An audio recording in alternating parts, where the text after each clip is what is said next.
नमस्कार, आप देख रहे हैं हिंदी खबर। मैं हूं आपके साथ सुनील सिंह पौरुष। बघेल ने कहा कि इनकी दाल नहीं गलेगी क्योंकि 2023 में ओबीसी के सहारे भाजपा है। आज इसी पर चर्चा भी होगी। छत्तीसगढ़ बीजेपी ने मिशन 2023 को ध्यान में रखकर अपने संगठन में 2 बड़े बदलाव किए हैं। पहला, आदिवासी वर्ग के वरिष्ठ नेता विष्णुदेव साय को अध्यक्ष के पद से हटाकर बिलासपुर सांसद और ओबीसी वर्ग से आने वाले अरुण साव को अध्यक्ष बना दिया गया। दूसरा बड़ा बदलाव नेता विपक्ष के रूप में देखने को मिला, जब कद्दावर नेता धर्मलाल कौशिक के स्थान पर ओबीसी वर्ग के ही नारायण चंदेल को नेता विपक्ष बनाया गया। ऐसा लग रहा है जैसे पार्टी रमन सिंह की छवि से बाहर आने की कोशिश में है। कांग्रेस का कहना है कि इनसे कोई भी परेशानी नहीं है, बीजेपी कोई भी बदलाव करे उसे हरा नहीं पाएगी।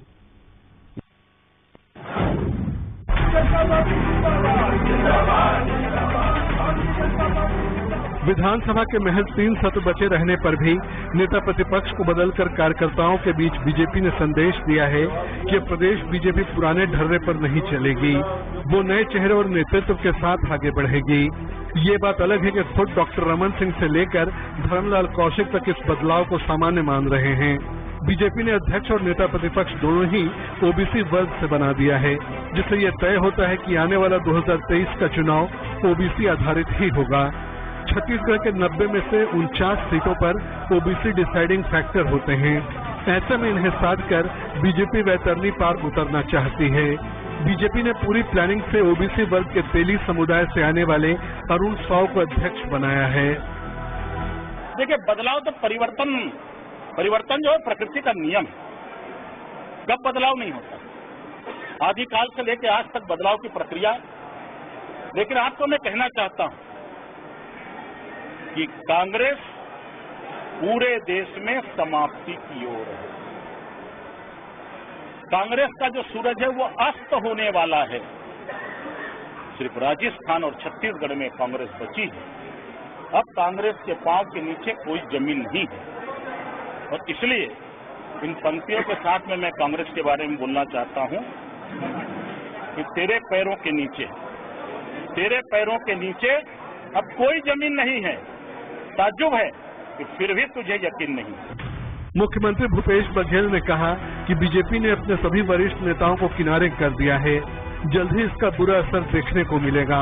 वहां अंदरूनी लड़ाई भी छिड़ सकती है। काम तो हम लोग देख रहे हैं, एग्जाम वाले आए हैं तो उसका असर दिखाई दे रहा है। प्रदेश अध्यक्ष भी बदल गया है, नेता प्रतिपक्ष भी बदल गए और मैंने तो बधाई भी दी नेता प्रतिपक्ष को। चेहरे बदलने की जो मांग उनकी पार्टी में लगता है कि इसी कारण। देखिए, वरिष्ठ लोगों को उपेक्षा की गई है, जिसमें चाहे वो ब्रिजमोहन जी हो, चाहे वो अजय चंद्राकर जी हो, शिवरतन शर्मा जी, उनके चेहरे देख रहे थे ना कैसे दिख रहा। ओबीसी को महत्व देती। हाँ, तो ओबीसी तो था ही, क्यों धर्मलाल कौशिक ओबीसी नहीं है?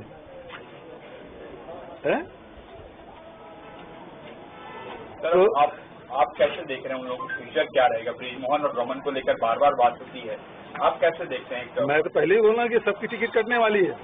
मुख्यमंत्री भूपेश बघेल और नेता प्रतिपक्ष नारायण चंदेल दोनों ही 2023 में जीत के दावे कर रहे हैं। सूबे में 90 में से 27 सीटों पर तेली समुदाय का वर्चस्व है, तो वहीं ओबीसी वर्ग के ही कुर्मी समाज का 22 पर। बीजेपी ने इसी कुर्मी समाज के नारायण चंदेल को नेता प्रतिपक्ष बनाया है। बीजेपी के भीतर बदलाव की बयान तो काफी दिनों से बह रही थी, मगर बदलाव इतने बड़े स्तर पर होगा इसका अनुमान कम ही था। लेकिन बीजेपी हमेशा से ही बड़े फैसले लेने के लिए जानी जाती है। बीजेपी में हुए इस बदलाव से कार्यकर्ता उत्साहित हैं, मगर असली फैसला तो चुनाव में ही साफ होगा।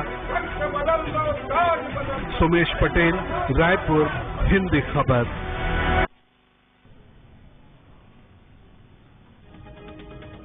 अब कई सारे सवाल खड़े हो जाते हैं। क्या कांग्रेस को लेकर सीधे तौर पर टारगेट करने की फिराक में है भारतीय जनता पार्टी? क्या बीजेपी ने वरिष्ठ नेताओं की उपेक्षा की है? ये भी महत्वपूर्ण सवाल है। क्या बदलाव पर यहां चुप बैठेंगे बीजेपी के वरिष्ठ नेता? क्या रमन सिंह वाली छवि से बाहर आ रही है भाजपा? कई सारे सवाल खड़े हैं और इस दरमियान इनके जवाब तलाशने की कोशिश होगी इस चर्चा के माध्यम से। और सवाल ये भी है कि कांग्रेस को भी क्या संगठन में फेरबदल करने की जरूरत है? क्या काम करेगा भाजपा का ये बड़ा फैक्टर? 2023 को लेकर बीजेपी में दो बड़े बदलाव देखने को मिले। प्रदेश अध्यक्ष पहले बदला जाता है और उसके बाद अब नेता विपक्ष। ऐसे में भारतीय जनता पार्टी किसी भी तरह से कांग्रेस को मात देने के लिए जोर आजमाइश में लगी हुई है, दांव खेले जा रहे हैं। तो 2023 नजदीक है और ऐसे में विधानसभा चुनाव को ध्यान में रखते हुए भारतीय जनता पार्टी अब संगठन को और मजबूत करने के लिए बदलाव करती हुई नजर आ रही है। ऐसे में कांग्रेस और भारतीय जनता पार्टी के बीच में मुख्य जंग देखने को मिल रही है। साथ ही आपको बता दें, बीजेपी सरकार को कटघरे में खड़ा कर रही है। कांग्रेस सरकार को कटघरे में खड़ा करते हुए भारतीय जनता पार्टी इसका विपक्ष के तौर पर यहां सियासी वॉर छिड़ चुका है दोनों के बीच में। लेकिन कांग्रेस का कहना है कि इनकी दाल नहीं गलेगी।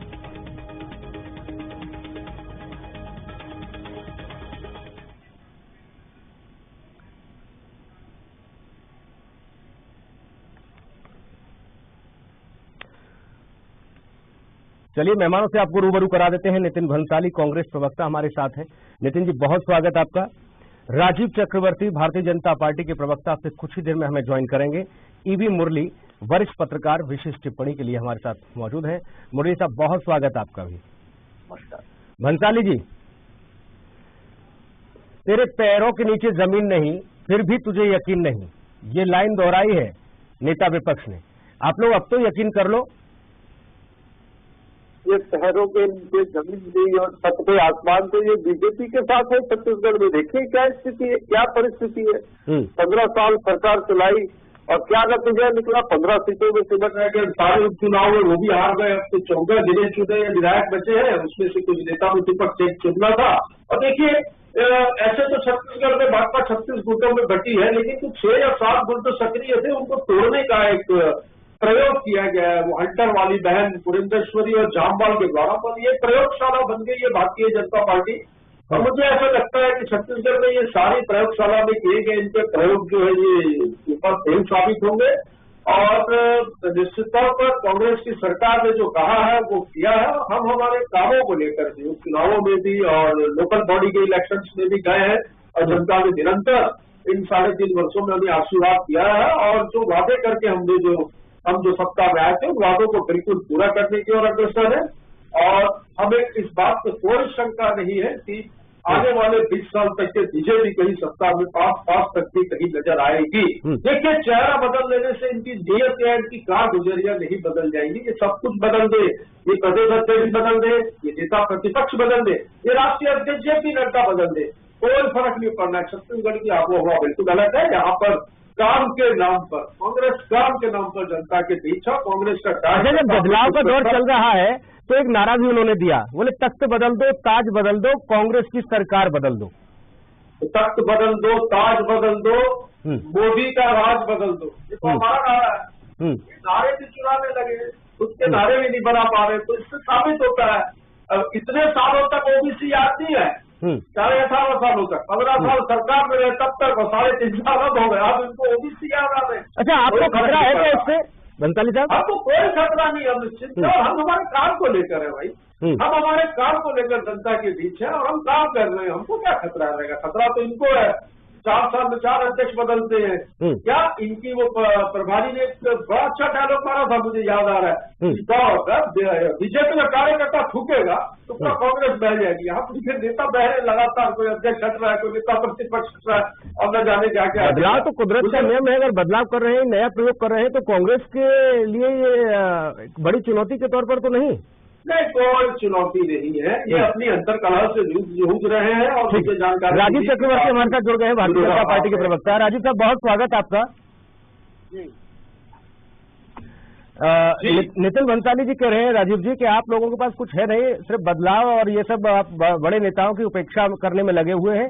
काम को लेकर छत्तीसगढ़ सरकार जाएगी जनता के बीच और फिर जनता आशीर्वाद देगी। देखिए, काम तो इनके 36 बिंदु में 6 बिंदु तो पूरे नहीं हुए हैं। सबसे दुखद है कि इन्होंने छत्तीसगढ़ को अपराधगढ़ बना डाला। जनता बहुत उद्वेलित है। किसानों के कोई मामले नहीं है। बेरोजगारी भत्ता एक बहुत बड़ा मुद्दा था जो युवाओं के बीच में इन्होंने झूठा वादा किया था। बेरोजगारी तो भत्ता तो देना दूर, जो बेरोजगार हम लगाए हुए थे उनको, चाहे वो मेडिकल कॉलेज के हो या मेडिकल के जो हॉस्पिटल्स है वहां से निकाल रहे हैं। ये लगातार ये वादा खिलाफी की अगर कोई सरकार है तो ये भूपेश बघेल। ये तो अच्छी बात है ना आपके लिए। हाँ, हमारे लिए, हमारे लिए अच्छी बात है, बुरी बात नहीं है। हम जनता के बीच में जा रहे हैं इन सारे मुद्दों को लेकर। अच्छा ये बताइए राजीव चक्रवर्ती, ये पूरी सरकार जन घोषणा के खिलाफ छत्तीसगढ़ को शराबगढ़ बना दिया, छत्तीसगढ़ को अपराधगढ़ बना दिया, छत्तीसगढ़ में अधोरचना की हालत बहुत खराब है, सड़कों की मरम्मत नहीं हो रही है। अच्छा ये बताइए, ठीक है, ये मुद्दे तो आप लेके जाओगे ही, ठीक है राजीव भाई, ये मुद्दे तो आप जनता के बीच में लेके जाओगे ही, लेकिन ये आप वरिष्ठ नेताओं की उपेक्षा क्यों कर रहे हो?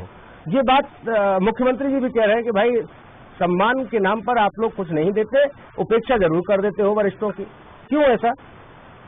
देखिए, मुख्यमंत्री जी को अपने संगठन में ध्यान देना चाहिए। हमारे यहाँ क्या हो रहा है, हम तो हमेशा बदलाव करते रहेंगे, सोशल मीडिया का उपयोग करेंगे और नेतृत्व में कसावट लाएंगे, ऊपर नीचे करेंगे, सबको सब दायित्व मिलेगा। अच्छा, पहले मुख्यमंत्री जी अपने प्रदेश को देख लें।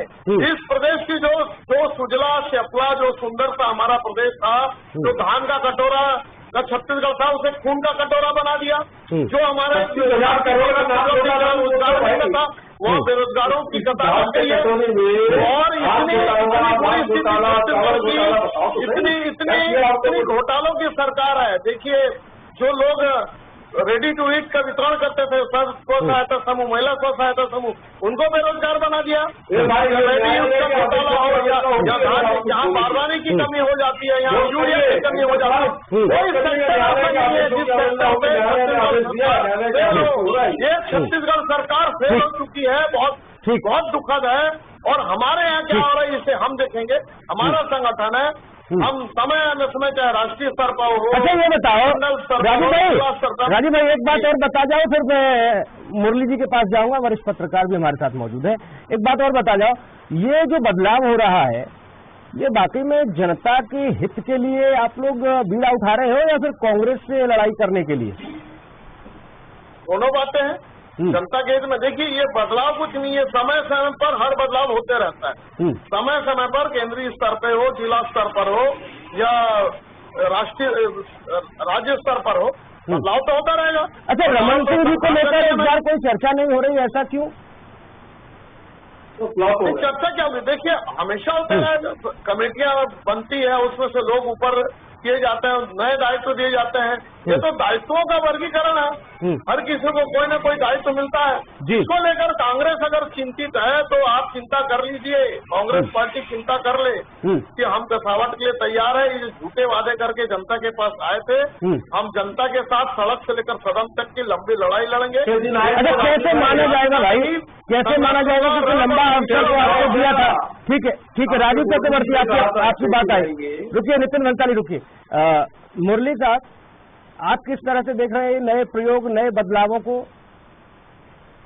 भारतीय जनता पार्टी जिस तरह से बदलाव कर रही है, ये कोई आश्चर्य वाली बात नहीं है। पिछले कुछ समय से भारतीय जनता पार्टी का अध्यक्ष जिस स्थान पर थे, विष्णुदेव साय जी, तो उनका और भारतीय जनता पार्टी लगातार इस तरह का परिवर्तन करते हैं और कसावट लाने की कोशिश करते हैं। पिछले आप 4 साल, लगभग 4 साल हो गए, 4 साल में देखेंगे कि भारतीय जनता पार्टी एक विपक्ष के रूप में बहुत ज्यादा कुछ कर नहीं पाई। छत्तीसगढ़ में भूपेश बघेल सरकार जिस तरह से एक ओबीसी कार्ड प्ले कर रही है और जिस तरह से अपने आप को मजबूत बनाकर रखी हुई है, तो ऐसा लगता है कि भारतीय जनता पार्टी का संगठनात्मक रूप से इनको चैलेंज देने के लिए बहुत ज्यादा कुछ कर नहीं पा रही है। तो शायद केंद्रीय नेतृत्व को एक बदलाव इस समय लाने का, जब चुनाव नजदीक है, तो लाने की जरूरत महसूस हुई होगी। इसलिए अध्यक्ष और लीडर ऑफ ऑपोजिशन दोनों को बदला है। लीडर ऑफ ऑपोजिशन को इसलिए कि शायद उनको ऐसा लगा हो। अच्छा, ये ऐसा तो नहीं ईवी साहब, आपने कहा कि कांग्रेस ने ओबीसी कार्ड खेलकर बहुत मजबूती से है कांग्रेस इस समय। ये ओबीसी फैक्टर इसीलिए तो नहीं लाया गया कि इनका ओबीसी उनके ओबीसी को हराए, लोहे को लोहा काटे, कहीं ऐसा तो? इस वक्त भूपेश बघेल का जो चेहरा है ओबीसी लीडरशिप का सबसे अग्रिम पंक्ति पर है पूरे देश भर में। तो मुझे लगता है कि भूपेश बघेल के चेहरे को जो चेहरे सामने लाया है, वो चेहरे से काटने का व्यवस्था नहीं होगी। ये मेरे ख्याल से एक चैलेंज देने की व्यवस्था है। भूपेश बघेल की अपनी पोजीशन है, अपनी जगह है, अपनी पार्टी में और देश में, क्योंकि वो मुख्यमंत्री है, कांग्रेस के प्रमुख नेताओं में से है। तो मुझे लगता है कि जिस तरह से Bharatiya Janata party OBC card खेल रही है, मुझे लगता है कि एक चैलेंज देने की बात है। लगभग 47% ओबीसी का वोट शेयर है। यदि उसमें भारतीय जनता पार्टी एक साहू कम्युनिटी से और एक कुर्दी कम्युनिटी से लोगों को यहाँ ला रहा है, तो मुझे लगता है कि वोट शेयर मैक्सिमम अगर ओबीसी कम्युनिटी से वो प्राप्त करता है। अच्छा, एक बात और समझाइए मुरली जी, छत्तीसगढ़ आदिवासी बाहुल्य राज्य, ये मांग उठती रही कि भाई आदिवासियों को भी आगे लाया जाए, आदिवासियों को मुख्य धारा में शामिल किया जाए, लेकिन भारतीय जनता पार्टी ने प्रदेश अध्यक्ष जो कि आदिवासी थे उनको हटाकर ओबीसी चल दिया कार्ड यहाँ। और एक तरफ ये भी कहा जाता है कि नहीं हम तो भाई आदिवासियों के सबसे बड़े हितैषी हैं। इसका कुछ असर देखने को मिलेगा क्या?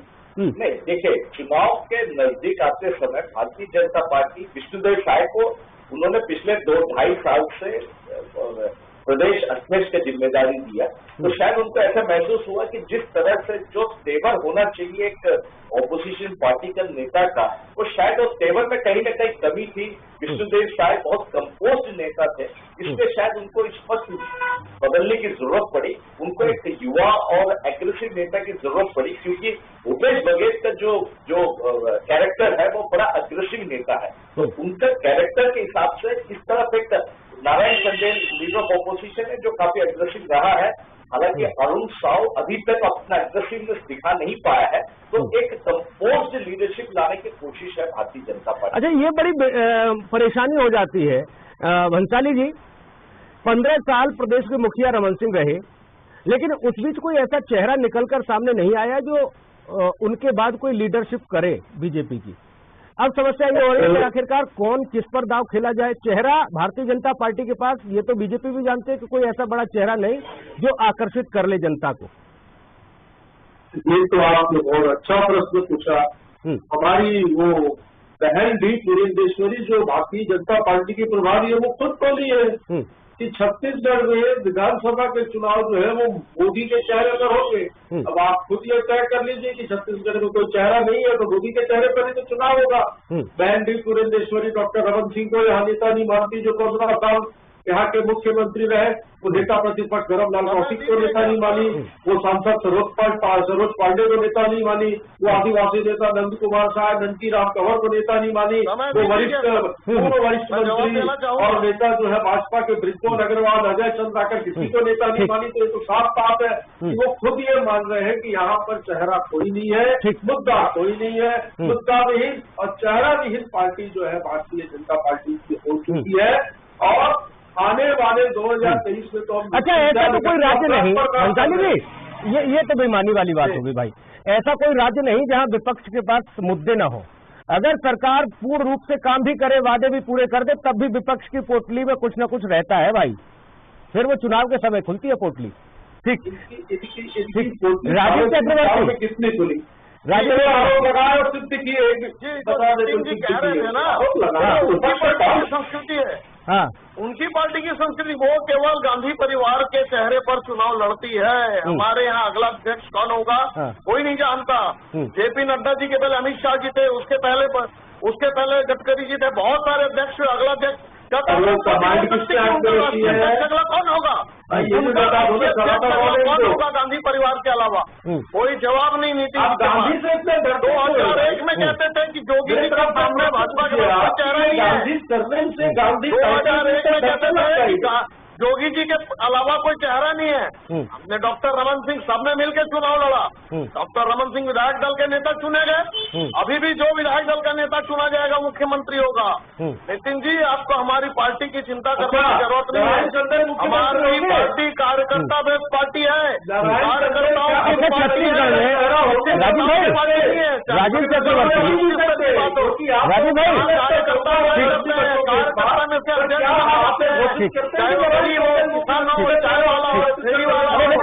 राजीव भाई नहीं, ठीक है। राजीव चक्रवर्ती, थोड़ा ये भी बता दो जनता को कि संकेत तो कम से कम दे ही दो, स्पष्ट ना बता पाओ कौन ऐसा ऊर्जावान चेहरा होगा जो आपकी ओर से प्रतिनिधित्व करेगा छत्तीसगढ़ का? देखिए, मैंने आपको पहले ही कहा और नितिन जी को भी यही जवाब दिया कि हम कैडर वाइज पार्टी, हम कार्यकर्ताओं की पार्टी है। यहाँ पे नेता गौण होते हैं, कार्यकर्ता मुख्य होते हैं, कार्यकर्ताओं से नेता चुने जाते हैं। तो कोई कांग्रेस कैडर वाइज पार्टी है, Bharatiya Janata party cadre wise party है। हर एक कार्यकर्ता मंत्री है, हर एक कार्यकर्ता नारायण चंदेल है। एक सवाल का जवाब और दीजिए राजीव चक्रवर्ती। विषय चूंकि आज भारतीय जनता पार्टी का है, इसलिए आज आपसे सवाल ज्यादा होंगे। राजीव चक्रवर्ती, क्या ये माना जाए कि आने वाले समय में किसी आदिवासी को आप लोग प्रोजेक्ट करेंगे, ये माना जाए या नहीं? देखिए, परिस्थिति क्या होती है, विधायक दल क्या चाहते हैं, जनता क्या चाहती है, उसके ऊपर। देखिए, हम कांग्रेस पार्टी ने धर्म के आधार पर देश को बांटा, उसने भाषावाद प्रदेशों का आदिवासीवाद, ओबीसीवाद, सामान्यवाद, ये कोई बात नहीं, विश्वास नहीं करते। हम एक राष्ट्रवाद की बात करते हैं, प्रदेश में विकास की बात करते हैं, जातिवाद की बात है ना, ये ठीक है। राजीव चक्रवर्ती, ये बताओ भाई, इस बार तो इन्होंने गौ माता तो छोड़ो, गोबर भी नहीं छोड़ा है। नितिन भंसाली तो गोबर भी बेच दे। अब क्या मुद्दा ले जाओगे भाई? है भू भ्रष्टाचार, बहुत सारे मुद्दे, विकास का मुद्दा है, विकास के बंद पड़े, ठप पड़े। मुख्यमंत्री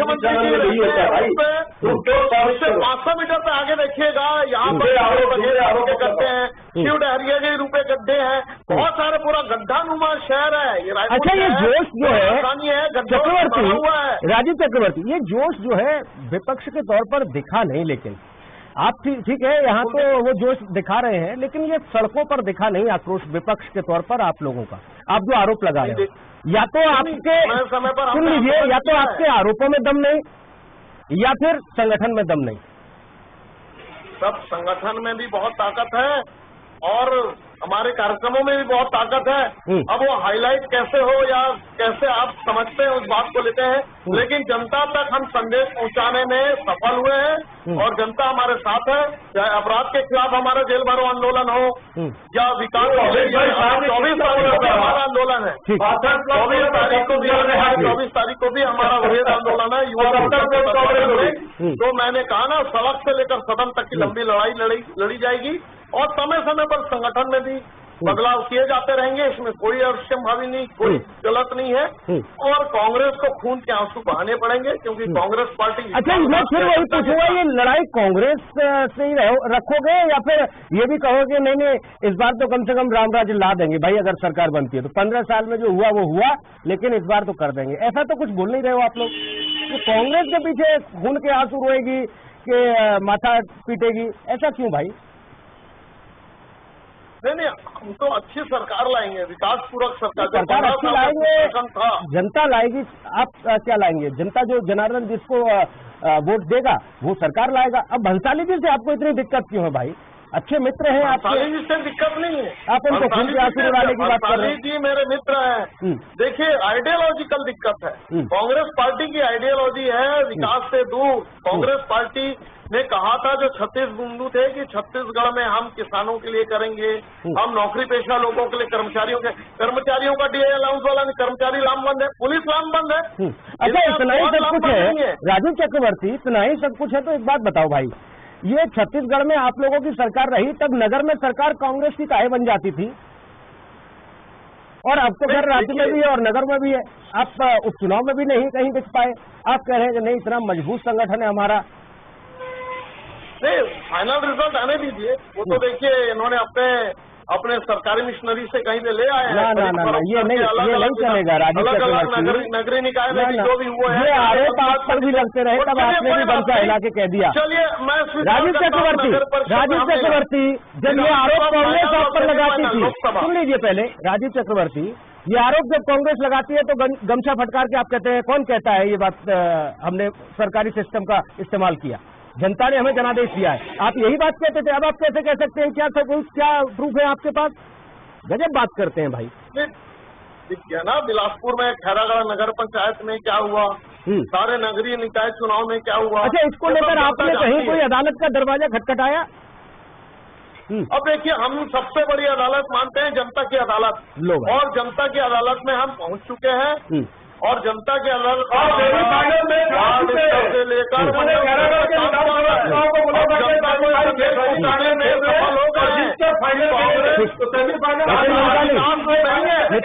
सरकार विनाश की है।